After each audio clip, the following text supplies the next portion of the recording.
All right, well, good afternoon, everybody.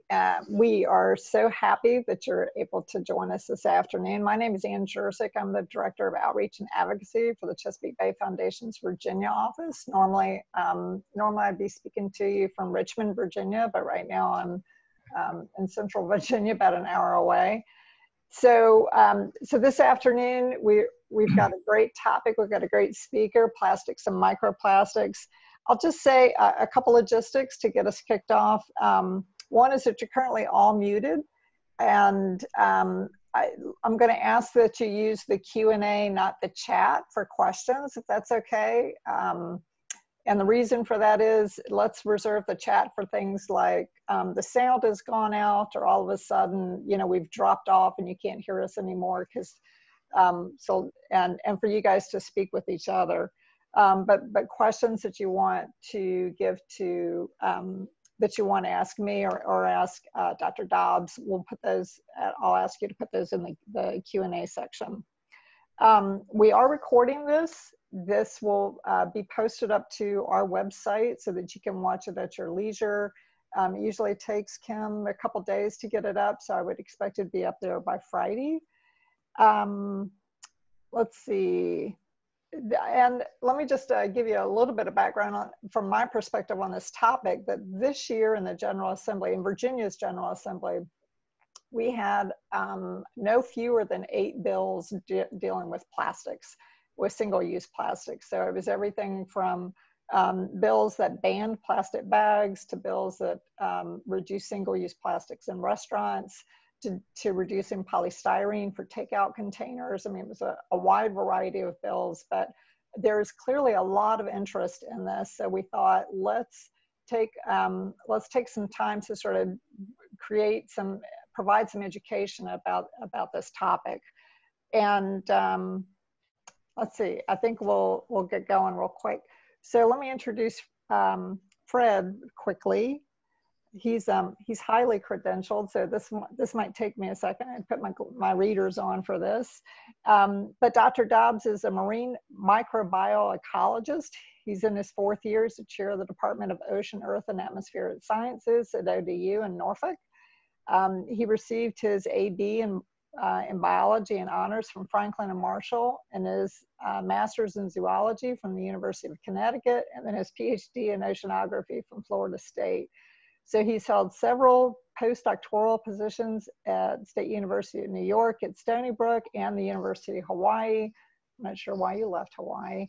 In 1993, Dr. Dobbs joined the faculty at ODU, where his research in aquatic microbial ecology has focused on bacteria and viruses associated with organic aggregates in the water column, the microbiology of ships' ballast tanks, and the interface of invasion biology and microbiology. I'd like to take that class. Anyway, several years ago, and together with students, he began to study bacteria living on plastics in the ocean. He sits on several national, state, and international advisory panels and boards, and in 2010, 2011 was the only individual to serve on both the US EPA Science Advisory Board panel and a National Research Council National Academy of Sciences committee, each of which developed a report concerned with bioinvasions by organisms, quote, hitchhiking in ships' ballast waters. In his time at ODU, Dr. Dobbs has secured more than $4.5 million in funding from the NSF, from NOAA, from the National Sea Grant College Program, and the Great Lakes Protection Fund, among others. He's also the author of more than 70 peer-reviewed scientific publications. We are so pleased that he could join us. So Dr. Dobbs, I'll turn it over to you. Thank you very much, Ann, and thank you for the invitation to give this. Folks, I'm very comfortable speaking in front of 100 people in a room. This is the first time I've done a webinar like this, so please forgive me as I stumble about. I hope the technology works. I've been rehearsing. We'll give it a whirl. All right, there's our title, and let me move to the next slide and try to convince you that plastics are just wonderful, wonderful things. Look at all these different shapes, colors. We can make anything out of plastic. They're extremely utilitarian, and my, oh my, are they inexpensive. what I want you to do right now is our first poll. I want you to, wherever you're seated or standing, or heaven forbid if you're driving, reach out and touch something that's made out of plastic, and hold it up. Not that I can see it, but hold it up. What did you choose? And this is our first poll. We're going to ask what people have in their hands, at their homes, by their desks. What did you choose? And so, oh, I see, I cannot vote. All right, that's fine. But we're looking at phones, credit cards, pens, computer mouse, water bottle, clothes. A lot of our clothes have plastic components in them, and then others. So go ahead, if you would please, and make your vote.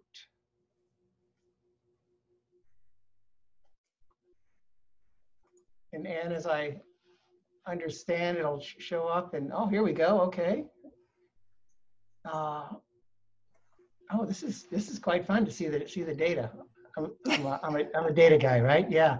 All right. So phones, not too many credit cards, pens, computer mouse, water bottle. Some people wrote clothes, not many, and then a lot of others. And indeed, other could be a list that just goes on and on and on. Plastics are absolutely wonderful, and yet, and I know I'm talking to preaching to the choir here. Plastics are also a terrible problem, and with a focus on the ocean, what are the issues with plastic pollution? We have one that, of course, of aesthetics. Nothing worse than going to a deserted beach someplace in a far off part of the world, and on the windward side, finding it just coated with plastic debris. We know that entanglement of marine mammals and turtles, for example, are an issue. Back to turtles. Turtles have been eating, in some cases, gelatinous zooplankton for hundreds of millions of years. They don't know the difference between that and a plastic bag. Gets in their guts and can kill them. There's issues of smothering here. A coral head is being smothered by some derelict fishing gear. Ships, here in this case, a giant propellers entangled some lines. Divers have to go down and cut it out. And transport of non-indigenous species. It's kind of a bit of a single paper, but there have been species found in Antarctica floating on plastic that normally don't belong in Antarctica. They just got there because they had a vehicle to ride. And then, of course, I finish here with ghost fishing, the gift that keeps on giving. Traps that have lost their surface buoy continue to fish below and nobody gets in to eat those crabs or lobsters. So there's many reasons to reduce the input of plastics into the ocean, but a big reason, not indicated here, is that most microplastics emanate from what you're seeing here is those macroplastics. Well, the title says an emerging global issue. So is it emerging? Well, let's ask the scholarly literature. And so I did a Google Scholar search. Top graph is for those two keywords, two key terms, plastics and the marine environment. On the other for microplastics in the marine environment. And that you see over this century that there's been this exponential increase in peer-reviewed papers that are in the scholarly literature. And I just updated the 2019 data yesterday, preparatory to this talk, and boom, boy, what a jump we're seeing in microplastics. So do academics say it's a global issue? Well, they sure do, as witnessed by these data. And what is the issue? The issue is that synthetic plastic, that is plastic made from no molecules found in nature, has gone from invention about 150 years ago to ubiquity now. The big part of the growth occurred after World War II, and it has continued unabated since that time. Here you're looking at a graph that shows from production of plastic rosins in millions of tons on the vertical axis. And you can see that the United States used to be a significant leader, but we've come down in that now, post World War II. There was a big increase in the formerly war-torn economies of Europe and Japan. globalization, and then of course China. A lot more about China later on. So while the United States has decreased and arguably leveled off, these data need some updating, by the way, we see an increasing climb overall. And in fact, moving from resins to plastics production more generally, it's round numbers 300 million tons per year. That's 42 kilograms. I think about 95 pounds per person every year per person on Earth. Just an amazing amount. What are these plastics going for?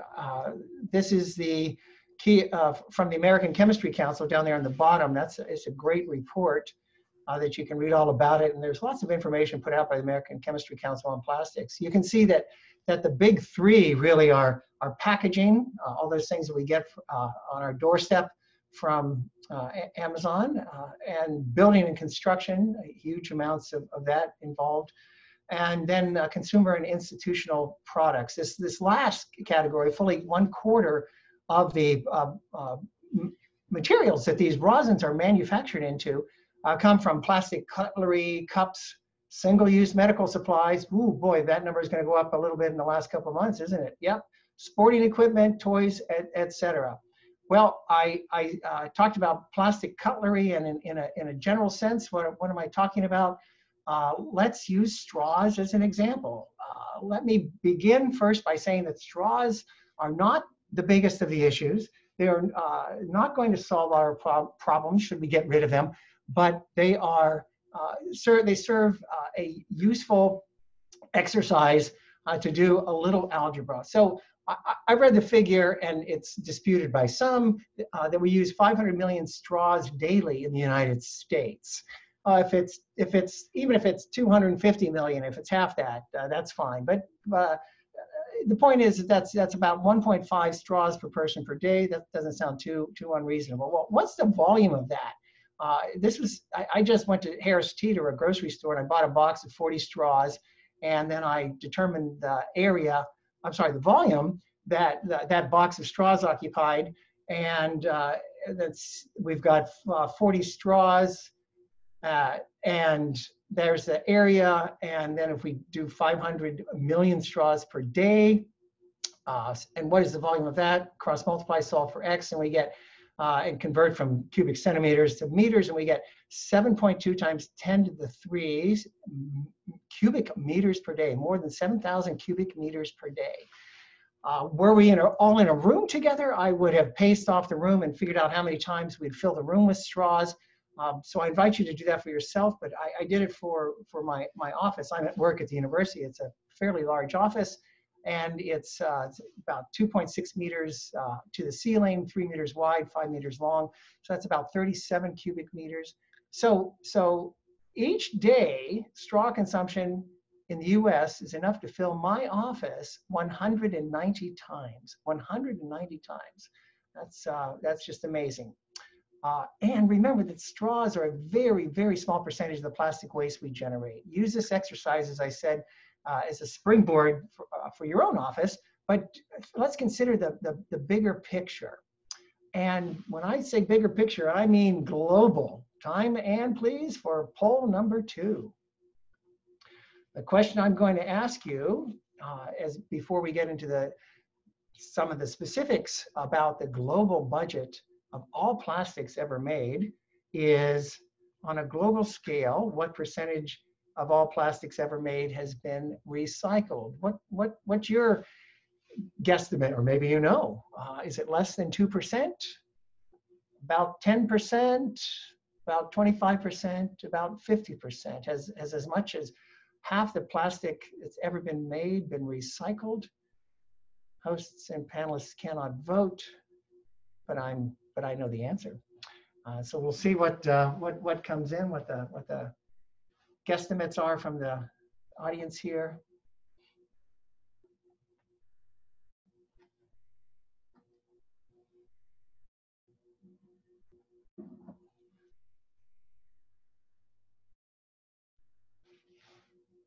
And there we are. Okay, less than 2% is nearly 70% of the answers. about 10%, 28%, about 25%, and yeah, about 50%, very low, and that in fact is the case. So closing the poll, and what we're going to do is go to the next slide and find out the answer.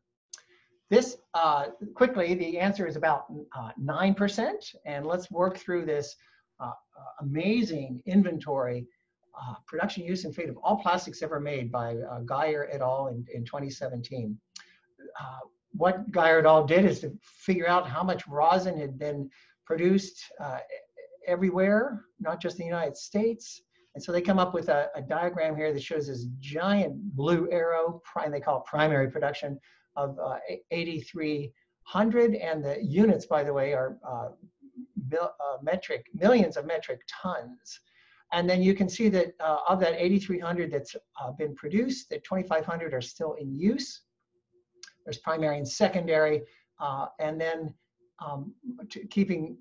moving to the right, discarded, we've got 4,900 million metric tons. And down here, recycled is only 600. So it's only about 9% has been recycled, 12% incinerated, and 79% accumulated in landfills or in the natural environment. Think ocean in the case for some of it. Well, what is the source? Where are those plastics that are entering the ocean coming from? In a paper by Jambeck et al. 2015 here, we can see a plot of the world, and there's a legend down on the lower left, and you can see that the darker the country's color, the more plastic waste is available to enter the ocean.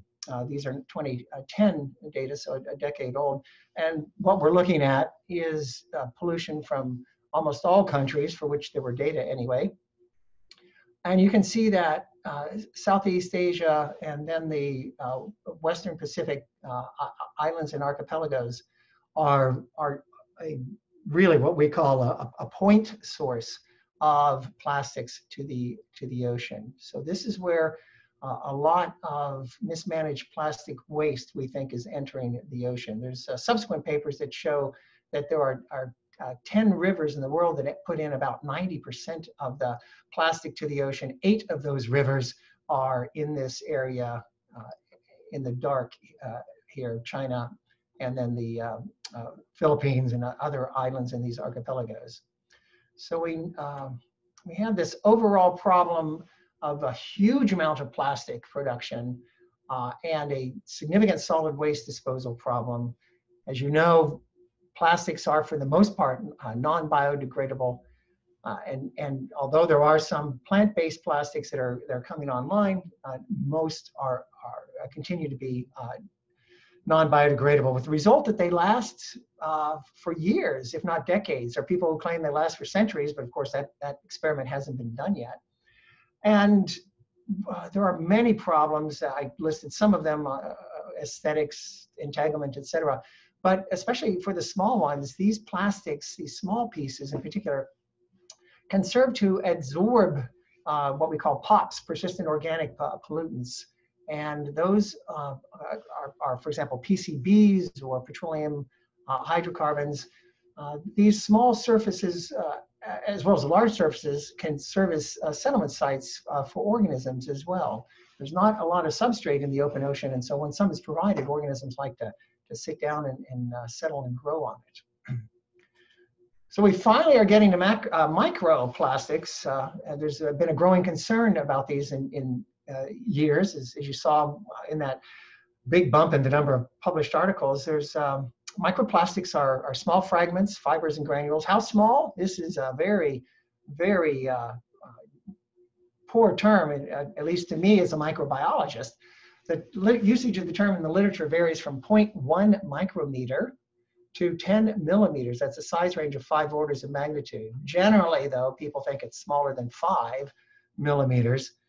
There's 2 flavors of microplastics. The first are primary microplastics, and these are ones that are found in facial cleansers and cosmetics. These are the microbeads that you've heard of, and while there indeed has been legislation to outlaw microbeads, it's not comprehensive, and I don't know if it exists, quite frankly, outside of North America, Canada, and the US. Primary microplastics can be used as vectors for drugs. That's pretty interesting. Look that up. They can be used in air blasting. But what I think I want to focus on here, because I'll be showing some pictures later on, are so-called virgin plastic production pellets. Plastic is made into pellets that can be colored of any color they want. I'll show you some great photos later, with the idea that the plastic rosins converted to these pellets, and then those are shipped to the manufacturing plant. There they can be melted, sucked into a mold, and made into any shape they want. So pellets are the way that plastics leave the rosin factory and arrive at the manufacturing spot. So I talked about microplastics briefly here, and the other flavor are secondary microplastics. These are pieces that have broken off larger plastic objects through physical, biological, or chemical processes. If you look in the upper left of the slide, you'll see that this is on a beach, sand in the background. We're looking at a bunch of plastics, most of which to my mind appear to be secondary, that is pieces parts of what originally were macro plastics. What do these microplastics look like?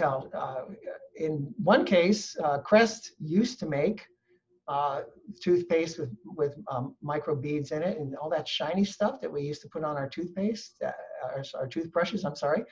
Those were microplastics. Crest, by the way, has stopped doing this, at least as I read about it. Here are some of these plastic production pellets, and you can see that they come in different colors. They're lovely. They're lovely. These, by the way, have this funny little name, Nurdle, N-U-R-D-L-E. They're called Nurdles. And the next object that we're going to look at, we're looking through a scanning electron microscope. These are fibers coming out of our clothes. This is what we're sending into the sewage treatment plant each time we do a load of laundry, especially if we're washing our favorite polyester hoodie, right? Nothing polyester, nothing but plastic in that. And finally, here are images of microplastics that a student of mine, Amanda Laverty, collected in plankton toads here in the Lafayette River, adjacent to Old Dominion University. I'll speak more to these later on. So these are all, are some, I should say, of the manifestations for microplastics in our world. Now, we've known about plastics in the ocean for a long time. One of the earliest articles comes from Carpenter et al., 1972. Ed Carpenter was out there not to collect plastic. He was doing studies on phytoplankton and towing phytoplankton nets around. And out there in the middle of the Sargasso Sea, the Western Sargasso Sea, they came up with a lot of microplastics, and it was interesting that was reported all those years ago. Well, we fast forward to recently, Chiba et al., 2018, and they were looking at plastic debris in the abyss, in the deep ocean. And so we know that it's not just at the surface, but also down in the deep ocean, and indeed in the sediments. And given that it's ubiquitous in the ocean, we're also finding it in our seafood. People, and this is just one example, Ruckman et al. Have gone to seafood markets. They buy some clams, buy some oysters, and they find, and fish, and they find that they have plastics in them.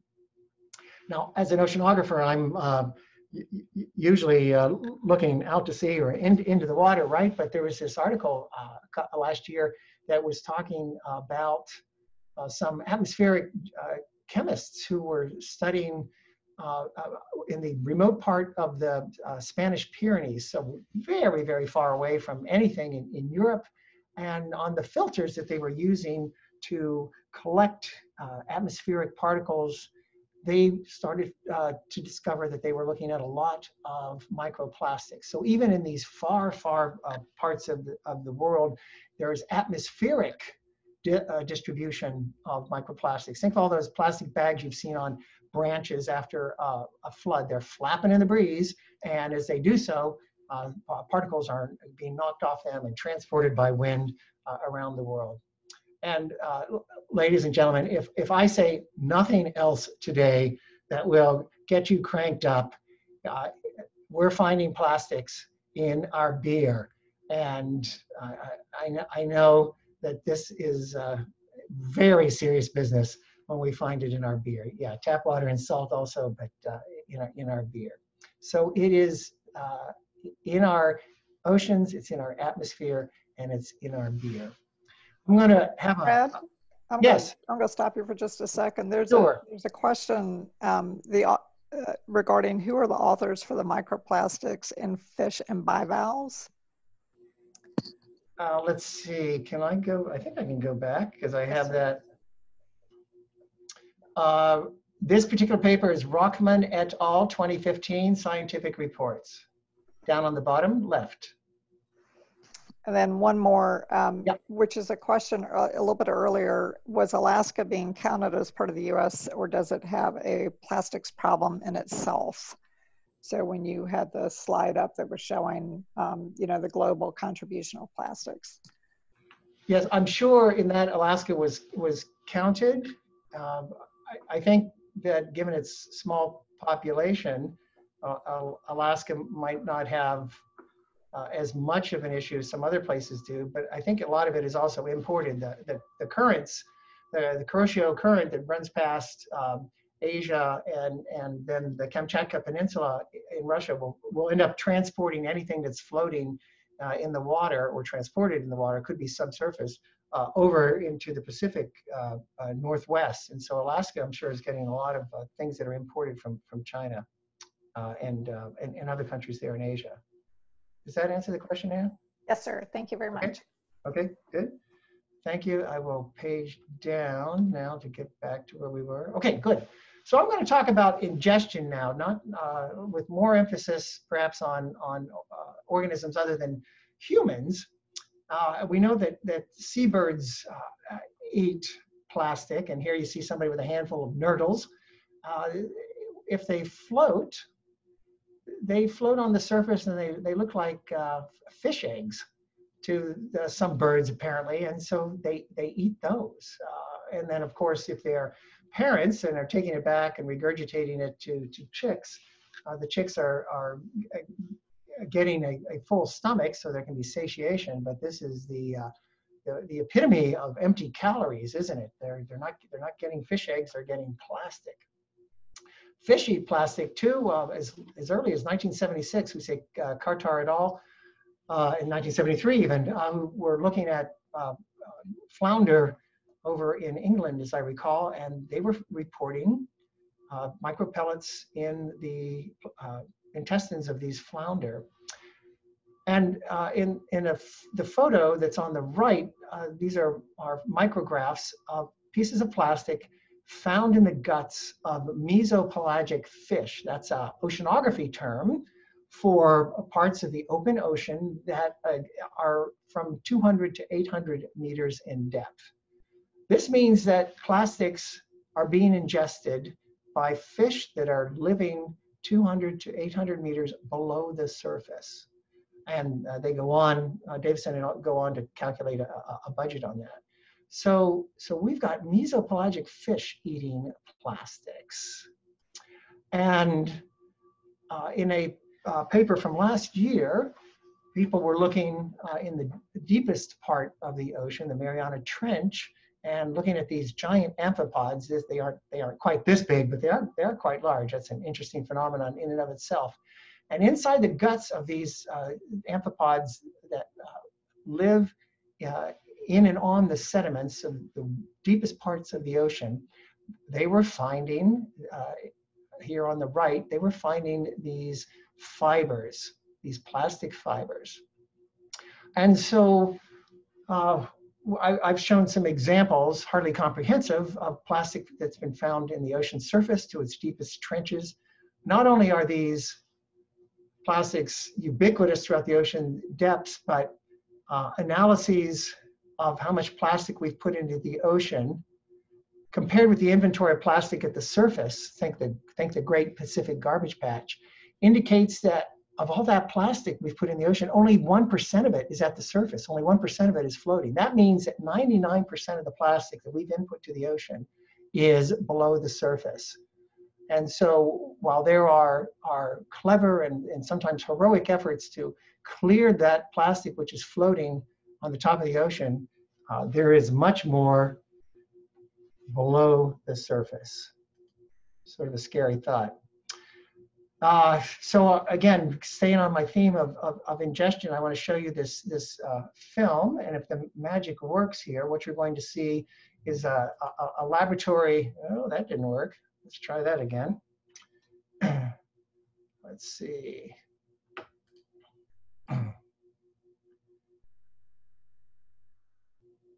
Well, there we go. So you're looking at crustacean larvae for the most part, and some adults that have been put into a petri dish with a bunch of fluorescent plastic spheres, and they are eating them. Now you're looking at a highly magnified image that shows them these spheres, that is, in the guts of these zooplankton.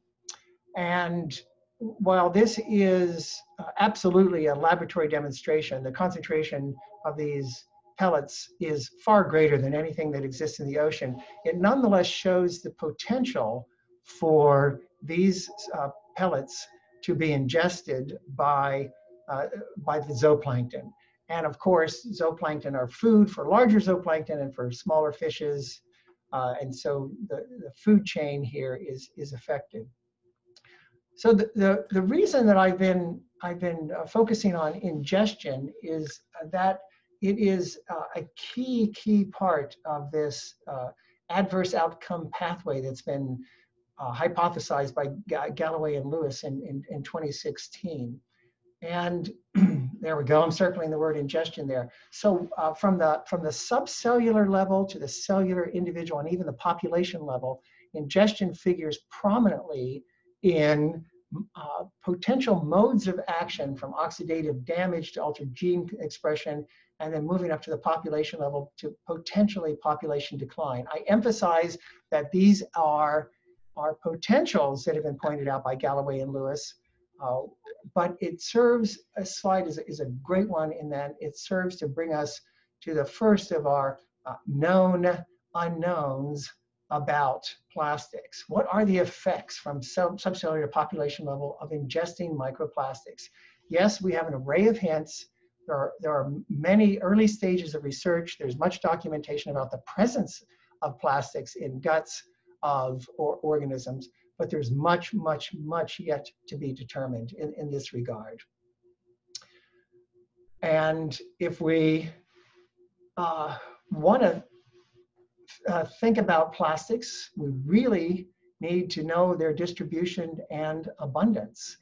And when I started putting this seminar together, to my surprise, I found only one peer-reviewed publication, Yankos et al., all the way back in 2014, that considered these factors in the upper Chesapeake Bay. And even then, it was only for these four rivers indicated here in the upper parts of the bay. So here are the rivers, and this is time on the x-axis. And in all cases, in all rivers, there were microplastics that were found. The units here are grams per kilometer squared. And not surprisingly, Yankos et al. Showed that as population density increased, this is the graph on the right, on the top, that the concentration of microplastics increased as well. I'm not going to worry about this one here. What I want to point out to you here before we move on to the next slide is that Yankos et al. Were using a screen size of 300 micrometers. Remember that microplastics, by some definitions, goes down to 1 micrometer or even smaller. And they're using a screen size of 300 micrometers here, with good reason. There are logistical and practical reasons to use a screen size of that's much larger than many microplastics. And in fact, if we look at a paper here by Conkle et al., who did a meta-analysis, 50 environmental surveys of microplastic, and they found that most of them account for plastics greater than or equal to 300 micrometers. The reason, again, being a pragmatic one. If you drag a smaller net than that, you clog it up with so much schmutz that's in the ocean that you can't even begin to count the microplastics. Of great interest, though, in their paper, some of their data, rather than meta-analysis, is that they looked at personal care products. Think cosmetics and toothpaste and body wash, that sort of thing. And what they showed is that by count, at least, the graph on the right, that more than 95% of the particles were less than 300 micrometers in minimum diameter. So in the field, we're using nets and we're getting things 300 micrometers and greater. But in fact, if you look at the cosmetics that they used, most of the particles are smaller than that. And so that brings us to microplastics unknown number 2. How can we fully understand a phenomenon when we measure only a fraction of that phenomenon? And so a lot of scientists are working, trying to figure out how can we get a better handle on the distribution and abundance of these microplastics in our oceans and estuaries. Fred, this might be a good time to relay these questions. So if I yeah, I'll bring up my Q&A screen. Okay, I can see it, all right. Okay, so would atmospheric plastics also come from the burning of plastics, including plastic bags which are incinerated? I don't know this, but my guess would be yes, it would. If there's incomplete combustion, there'll be pieces, parts that may well be sent into the atmosphere. Does continuous ingestion of plastic potential? Well, I don't think evolution is going to be occurring that quickly with respect in zooplankton and fish, but bacteria, which reproduce much faster, of course. I think we are seeing some evolution going on in some bacteria. I'll get to that at the tail end of my talk. So Fred, let me ask you to read the question so that everybody, in case they don't have their Q&A open, that they know what question you're answering. Understand, will do. Thank you. So the question is, does continuous ingestion of plastics by this range of species have the potential to produce an evolution or adaptation to these animals and microbial digestion processes? So to repeat my answer, I don't think that we're going to see, there hasn't been time enough for evolution to occur in fish and clams, for example, large organisms, but I think we are seeing evolution in bacteria. Adaptation, I don't know if they continue, I don't know the answer to that question, yeah. The next question is, if zooplankton is ingesting microplastics, and if you take the lower concentration of microplastics in the ocean, on average, how much microplastics would the average fish contain? I don't know the answer to that. That's a big budget question. It would, and the concentration of microplastics in the ocean, we don't know that for the most part, except in surface waters. And most fish don't live in surface waters. So I'd have to ask a fishologist to help me even begin for that question. And so the questions are stacking up, which is going to cut into my time, Ann. I seek your counsel on how to handle this now. Yeah, so let's just keep on going for now, and then we'll come back to these. So Leanne, we'll start with yours when we come back. Okay. Okay, that's good. Thank you. Well, what I'm going to do now is talk about some of the research that's gone on in my laboratory.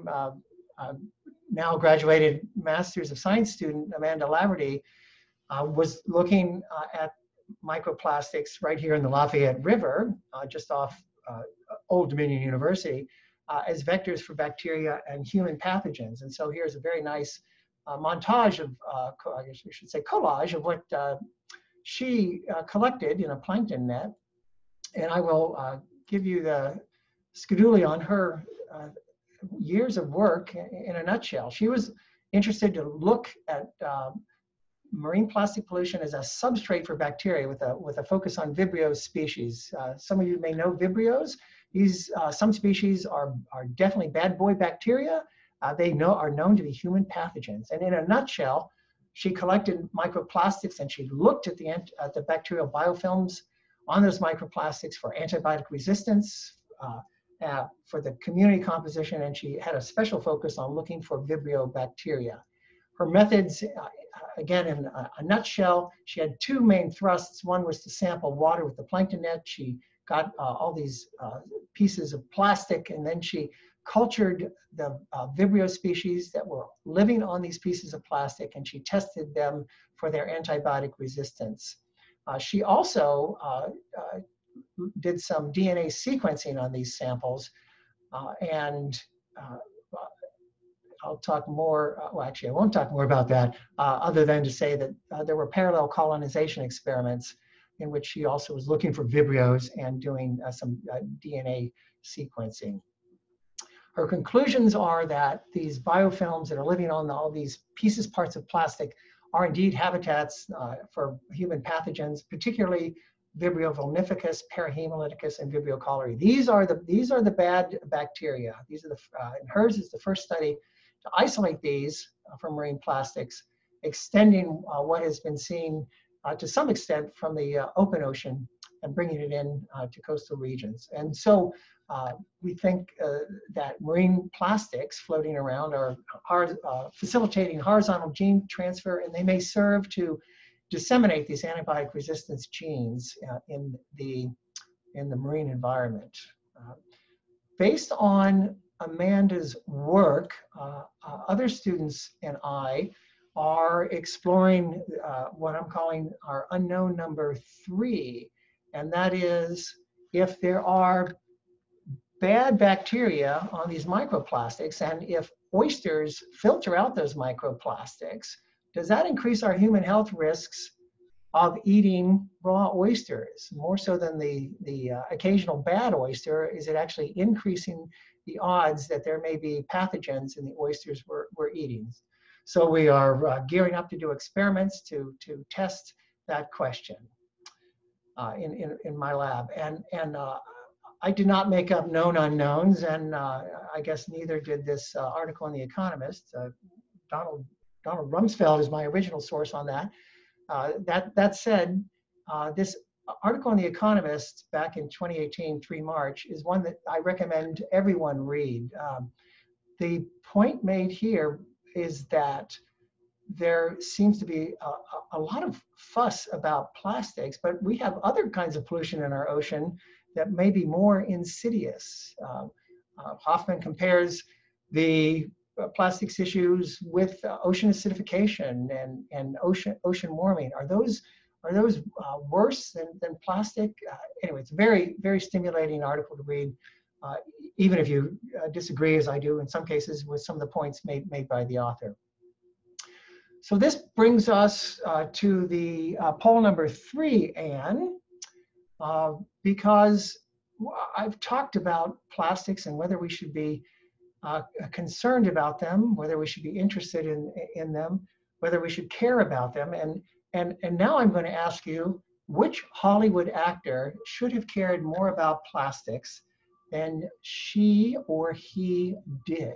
Which Hollywood actor should have cared more about plastics? Felicity Jones, Spike Lee, Dustin Hoffman, or Jackie Chan?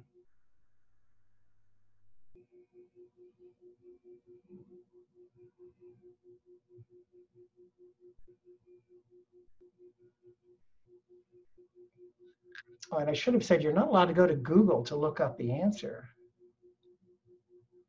We'll see how people do here. I'll give everybody about 5 more seconds, and then I'll close the poll.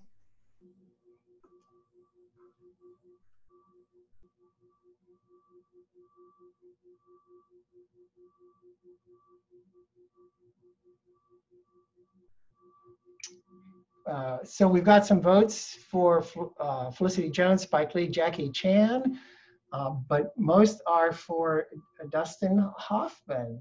And indeed, that is the case. That's my reminder to have the poll. If we go to all the way back to 1967, Mike Nichols directed The Graduate. This was Dustin Hoffman's first starring screen role. And here, at a party to celebrate his graduation from college, Mr. McGuire has taken him aside. Mr. McGuire, who knows a lot about things, has one word for Dustin Hoffman, and that word is plastics. It's a great scene. You can look it up there on YouTube. I've provided some URLs. And Mr. McGuire was right. We know that from our 2020 perspective. Mr. McGuire was right whether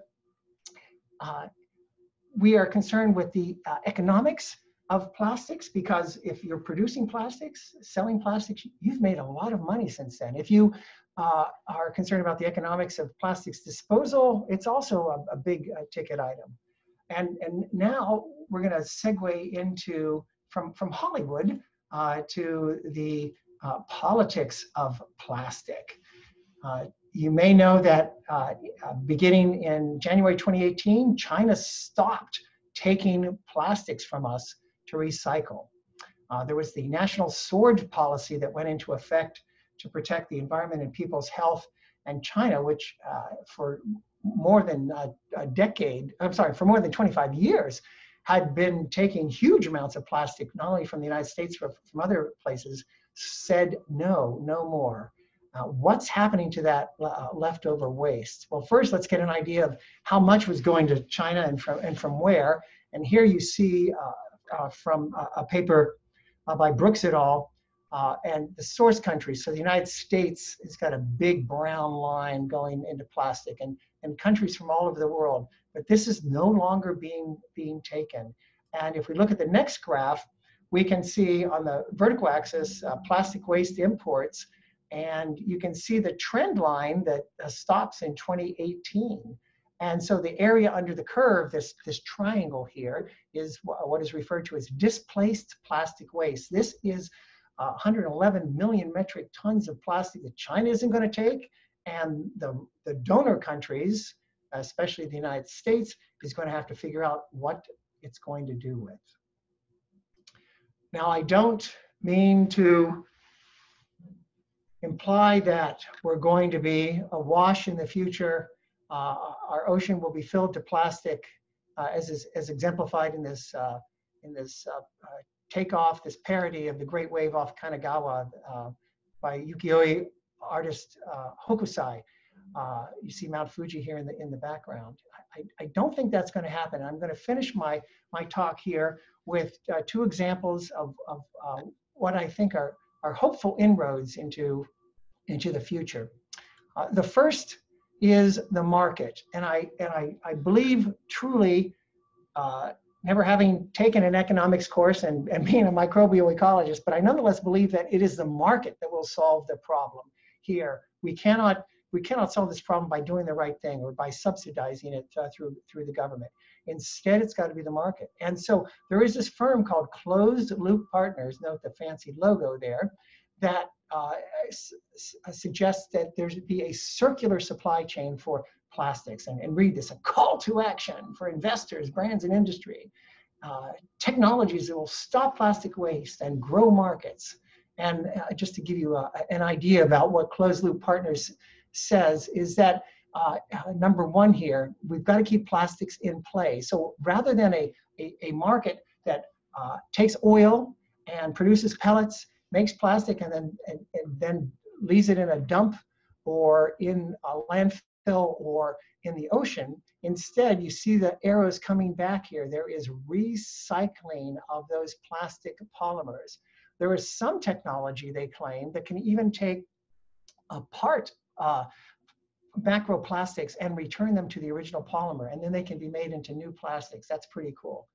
And they have market analysis, and this is, they declare that there is real demand. They estimate that the size of the prize is 120 billion, that's billion with a B, dollars annually. There's gold in them thar hills, they maintain. Furthermore, if you look at this map of the United States and Canada, you can see all these dots. Well, what you're looking at are various factories that Closed Loop Partners thinks has the ability to be part of this process that keeps plastics in a circular supply loop. And so they say that there is a lot of infrastructure that already is out there. Go to their website and check it out. I get no money from them. I don't have the X thousands of dollars to invest in them. If only I did. I think it's clever. I think it's bold, and certainly it's something that the environmentalist part of me would support. And then I will end, as I am a microbiologist, talking about this bacterium. Yoshida et al. In Science magazine published a paper in which they showed a bacterium that degrades polyethylene terephthalate. And this is PET is a very common plastic, especially in our bottles, right? In our water bottles. And they were rooting around the water, the wastewater ponds outside a plastics plant, and they found this bacterium. And I will not spend the next 20 minutes going through this oxidative pathway here. I know I'm disappointing all the organic chemists listening in, but the point is that this bacterium, Ideonella, can use PET as its major energy and carbon source. What that means for people other than microbiologists is just as E. coli uses sugar for its major energy and carbon source, Ideonella can use PET as its major energy and carbon sources. And furthermore, it takes that PET and converts it into monomers, which are environmentally benign. Now, I've not heard boo about Yoshida et al. Since 2014, and I can only imagine that given this exciting start, that there is one heck of a lot of intellectual property that's been clamped onto this, and we'll see where it goes. So I am done with my slides right now, but we have one more poll before I start to talk a little bit more. And Anne, if you'll bring that up, and I'm going to tell you as that is being brought up about the things that I do to try to reduce plastics in my life. It's my understanding, Anne, that they can see my mugshot in one corner of the screen. Is that correct? Yes, sir, we can see you. Okay, good. Well, one of the first things that I do is I try to reduce use of single-use plastics. So what I'm holding up here is my baggie that I've brought my pretzels to work in 3 days in a row here. Pretzels aren't gooping up the inside of the bag. I can reuse that. After one of these lectures, a woman who sells these, I got to hold it right for the camera, who sells these beeswax wrappers came up to me and said, "You got to buy my product," and I did. So sometimes I'm wrapping sandwiches in these beeswax. That's pretty cool. And this, you might have to be of a certain age. This is waxed paper. So I've been wrapping my sandwiches in waxed paper, and I can't wrap it as cleverly as my mother used to do. I'm still trying to figure that out, but we can put a lot of stuff in wax paper. We don't need to use saran wrap all the time. And then finally, I grabbed these from our cupboard, metal straw. If I hold it right, a metal straw and a bamboo straw. So we're using those in our family. And now I'm looking at your results, and I'm seeing that what are you doing to reduce your your use of plastics and reuse what you've already got in your inventory? Well, everybody's doing everything. Yeah. Wow. Well, as I said earlier, I know I'm preaching to the choir. The folks here already know this story. I did want to point out down at the bottom, encourage my organization to give up bottled water. I see that fully a third of you have done that, and that's great. Boy, that is an uphill climb, because that's not just a personal choice, decision, and action, but that's trying to get a lot of people involved. And so I thank you for listening to this, and I think we'll get now to questions and answers. And Anne, should I drop the slides now? You can leave them up. That's fine. Okay. Yeah, if you want to start with Leanne's question Okay, up at the top, just scroll up to hers. will do. So Leanne asks, can pollution controls for wastewater treatment or air pollution controls be effective in reducing plastics in the environment?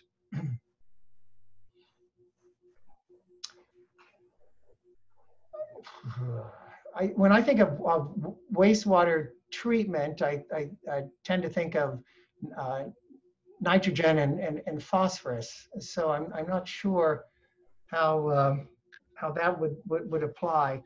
Air pollution, getting back to burning of plastics, yeah, if combustion is, incineration I should say, is complete, then only carbon dioxide and water should be produced, but that's not the case. We know that there's all sorts of nasty chemicals that can be produced, and incomplete combustion will also result in small pieces going into the atmosphere. So tighter atmospheric pollution controls, yeah.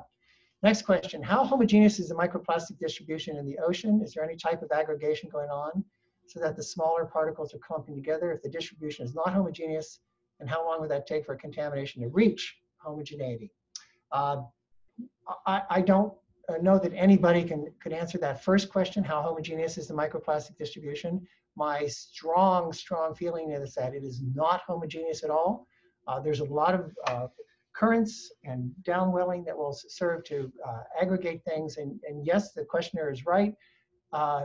Charlotte, there's a lot of clumping that goes on, especially as these particles get sticky. They're going to clump together. And they'll get heavier and therefore that's why they're going down to the bottom of the ocean. Next question, any information on string trimmers as a source of microplastic pieces, especially in coastal areas? No information that I know of, Jim, but string trimmers, of course, reminds me of fishing line, right? It's just a thicker version of fishing line, and we know that microplastic from fishing line is a big issue. Next, in the Pacific Northwest, we spend $1 billion per decade on salmon recovery, and virtually every population has a negative slope for natural productivity. For fish that are zooplanktivorous as juveniles and also prone to switching sex, how big a problem are endocrine disrupting chemicals at a population scale?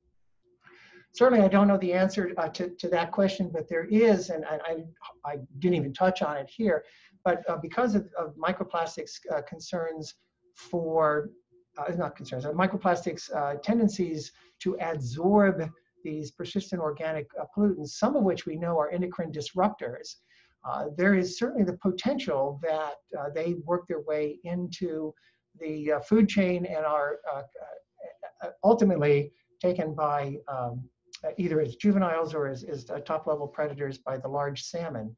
I don't know that anybody has looked at that particular question. That's a great question. So can we humans inherit the antibiotic resistance by eating fish and shellfish? The answer is yes, there is potential for that to happen.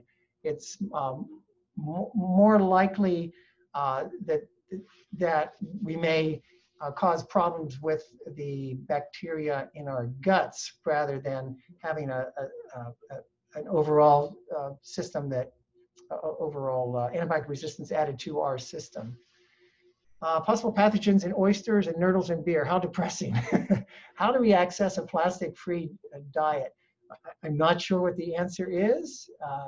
My feeling is I will continue to continue to drink beer. I think I have much bigger health concerns at present and even before Corona crazy set in. Next question, isn't the issue with marine pollution on microplastic pollution in marine life that it's additive on top of other issues, and that the ultimate issue is a decrease in nutritive value and other food sources will also be providing less nutrition with warming?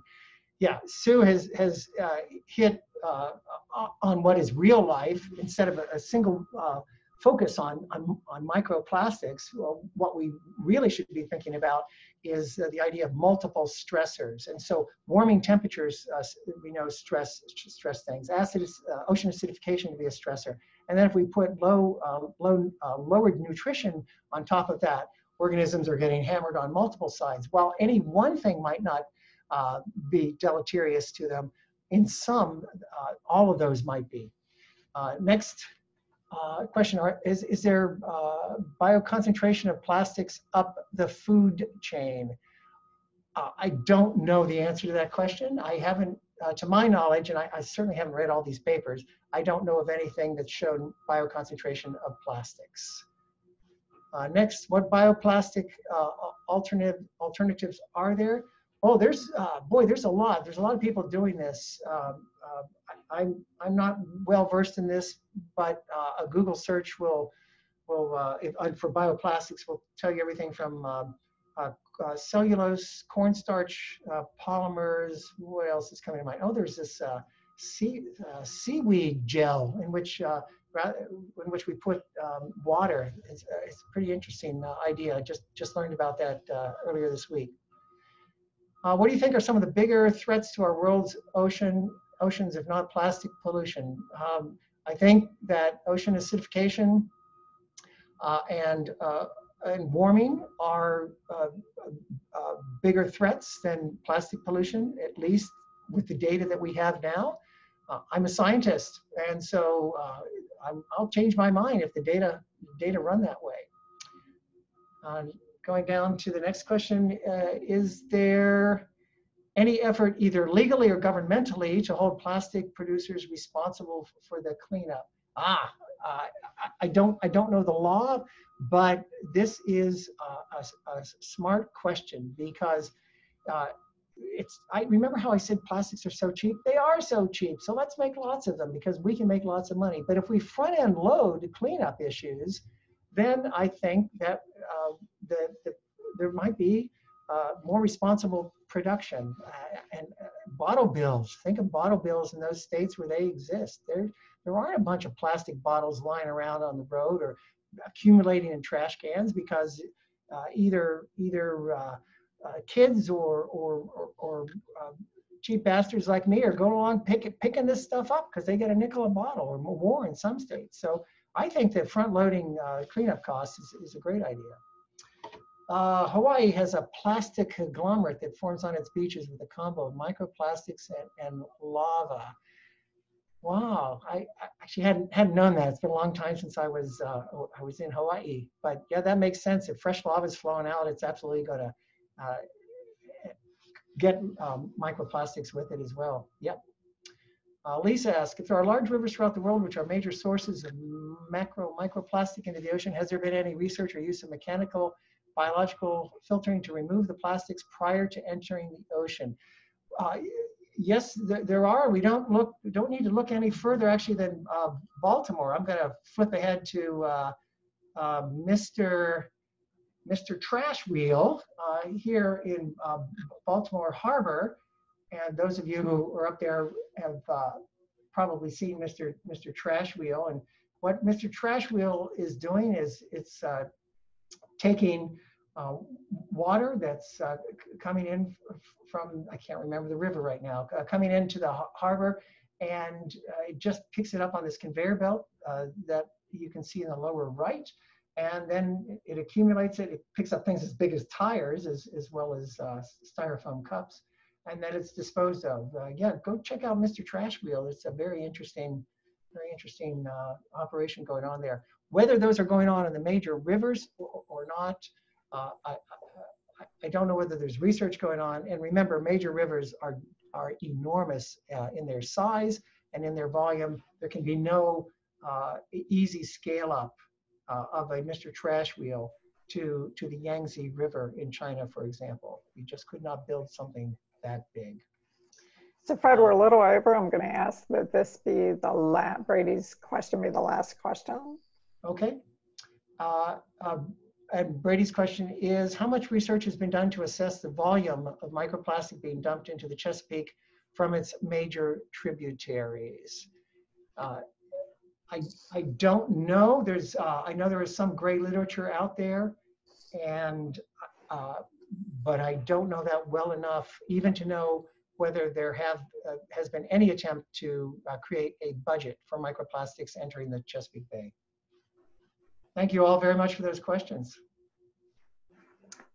So everybody, thank you so much for joining us this afternoon. And Dr. Dobbs, thank you for your presentation. We really appreciated. So I learned a lot of stuff. I wrote down closed loop partners. I put bottle bills with a big question mark beside it, and nurdle. So those are some of my takeaway notes from today. But thank you so much for the presentation. It was really wonderful. I think everybody learned a lot. There's a lot of thank you notes coming up in the chat.